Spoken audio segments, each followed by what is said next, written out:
السلام عليكم ورحمة الله الزول في اللون بونجور توت يا توس.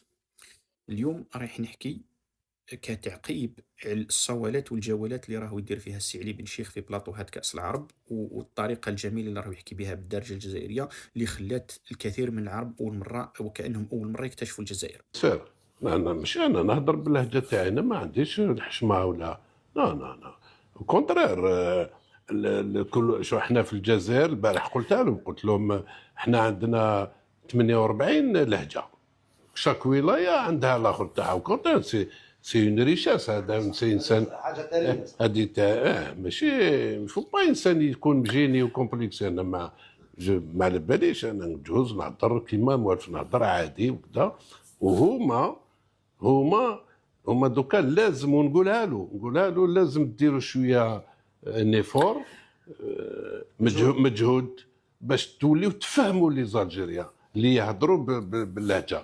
ماشي غير حنا نديروا ليفور، نتوما كاع بيان سور نتوما كاع ديروا ليفور. سي اون ريشاس، هو كاع يعود يفهم، يعودوا يفهموا احنا كيفاش نهضروا كيفاش كذا. هذه هي. راح نعقب عليه بطريقة مختلفة، مش بطريقة مباشرة، بطريقة غير مباشرة. راح نقول باللي أولا مع الأسف الشديد كاين بزاف ناس سواء عن حسن نية أو عن جهل أو عن غباء يعتقدوا بلي أي جزائري حر مدافع عن أصله الأمازيغي المتجذر في التاريخ بلي هذا الإنسان هذا أوتوماتيكمون يكره العرب كجنس ويكره اللغة العربية كلغة، وهذا غباء لا يعادي اللغة إلا أحمق. احنا ما نكرهوش اللغة العربية، احنا نكرهو التعريب القسري، احنا ما نكرهوش العرب، احنا نكرهو الاستعراب والاستيلاء. الجزائر عطاها ربي من الخيرات ما تحسد عليه، ونورمالمون ما يكون عطا ربي راهي الاولى عالمين ولا اقل شيء من جيسات.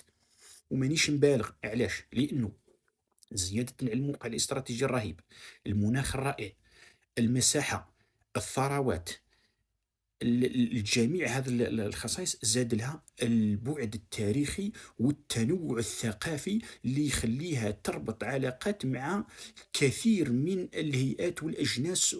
نبداو أولا بإفريقيا.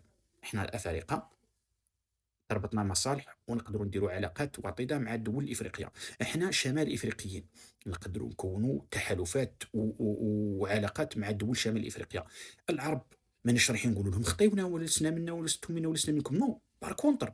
العرب نقولوا لهم بلي احنا امازيغ ونتقنوا العربيه وعندنا امور مشتركه بيننا وبينكم، وما همش رايحين يرفضونا. العربي بالعكس رايح يزيد يحترمك كي تقول له انا امازيغي اتقن العربيه، يعجبه الحال. بصح كي تقول له انا عربي يقول لك امشي يا مستعرب يا دوزيام شوا. نفس الشيء بالنسبه للفرنسي، تقول له انا جزائري مي جو ميتريز لو فرونسي ميو كو فو، يستعرف بك. بصح لو كان تقول له جو سو فرونسي يضحك عليك. اذا قلنا الدول الامه الاسلاميه ثاني نستفادوا منها، ولو كان غدوه يديروا كاس الاسلاميه نشاركوا فيها، والكاس العربيه مانيش راح ننسحبوا منها ولا يدعو للانسحاب منها الى احمق. بار كونتر تشارك في الكاس العربيه، دير لا بيبليسيتي، تزيد توطد العلاقات نتاعك، تجيب لي توريست. لو كان يديروا الكاس الاسلاميه نشاركوا فيها، كاس شمال افريقيا نشاركوا فيها، والكاس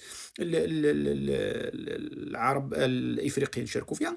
ولا كان صلحتوا درنا الكاس الامازيغيه ثاني ريان نونباش.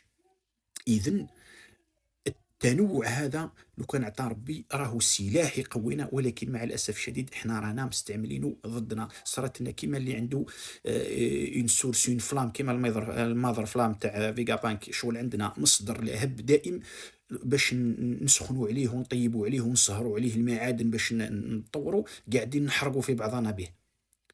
ولكن باش نيفيتيو هذا الشيء كل، كما قلت لازم نرجعوا للبوزة. لازم الشعب الجزائري يفهم باللي احنا امازيغ ابناء هذه الارض. جاءتنا العربيه كغنيمه حرب، جاءنا الاسلام، جاءتنا الفرنسيه، نبروفيتيو منهم، نعجنوهم ونطيبوا بهم خبزنا. فهمتني؟ ما لازمش تقول أنا عربي، قول أنا جزائري أتقن اللغة العربية، أنا جزائري مسلم أتقن اللغة العربية. والمهم كان ديانتك ما نفرضوش، أنا ما نفرض ديانة حتى على واحد، ولكن بما أنه أغلب الجزائريين مسلمين نستفادوا أيضا من المزية هذه. وغدوة لو كان يديروا كأس المسلمين كي نروحوا نشاركوا فيها، ما همش رايحين يديروا لنا تيست اسلامولوجي باش يكشفوا اللاعبين اللي رايحين يشاركوا مسلمين ولا مش مسلمين. رانا في زمن البراغماتيه والمصالح. كما تقول الوالده ربي يحفظها، لازم نكونوا كما بوجليده اللي هو الباطمان كما يسميه مهدي وبلال، لا شوف سوغي. كاين يتلقى العصافير يقول لهم هاهم جنحيه، وكي يتلقى الفيران يقول لهم هاهم سنيه. لازم هكا تكون يا الجزائري. فهمت؟